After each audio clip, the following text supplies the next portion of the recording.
आपल्या भारतीय जनता पार्टीचे जिल्हाध्यक्ष सन्माननीय प्रफुल्लजी चव्हाणजी, महामंत्री राजू पटगिवा, महामंत्री कोटेकरताई, देवानंद पवारजी, दत्ता रहाणेजी आणि शंतनू शेट्टीजी, आज पत्रकार परिषद आयोजित करण्याचा उद्देश आणि हेतू याबद्दल आपले जिल्हाध्यक्ष यांनी सांगितलं. देशगौरव विश्वगौरव नरेंद्रजी मोदी यांच्या कार्यकाळामध्ये गेल्या 12 वर्षामध्ये केंद्र सरकारने महाराष्ट्राला काय दिले, सोबतच या देशाचे यशस्वी पंतप्रधान नरेंद्र मोदी यांनी 4399 दिवस सर्वात लोकतांत्रिक इतिहासात प्रधानमंत्री म्हणून नोंद झालेली आहे. याबाबतचं महाराष्ट्राचे यशस्वी मुख्यमंत्री देवेंद्रजी फडणवीस यांनी सुद्धा अभिनंदन केलेलं आहे. आपण सर्वजण त्याचे साक्षीदार आहात. आज पत्रकार परिषदेच्या निमित्तानं आपल्याला सांगू इच्छितो, महाराष्ट्र देशाचे आर्थिक इंजिन असल्यामुळे देशात एकूण GDP जो आहे सर्वाधिक वाटा उचलत असतो, सर्वाधिक मोठा वाटा होतो आणि सर्वाधिक कर रूपाने महसूल देणारे राज्य म्हणजे आपले महाराष्ट्र राज्य.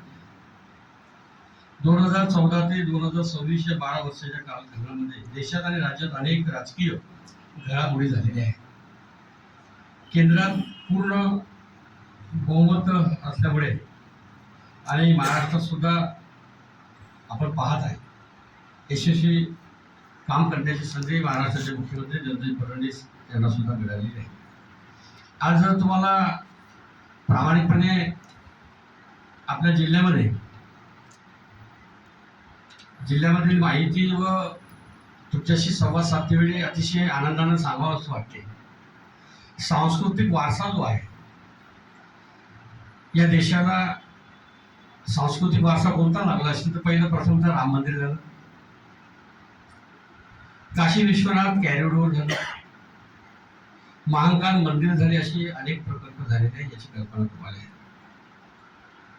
सोबतच महाराष्ट्रामध्ये मोठे प्रकल्प कोणते, अटल सेतू सारखा मोठा प्रकल्प महाराष्ट्रात झालेला आहे.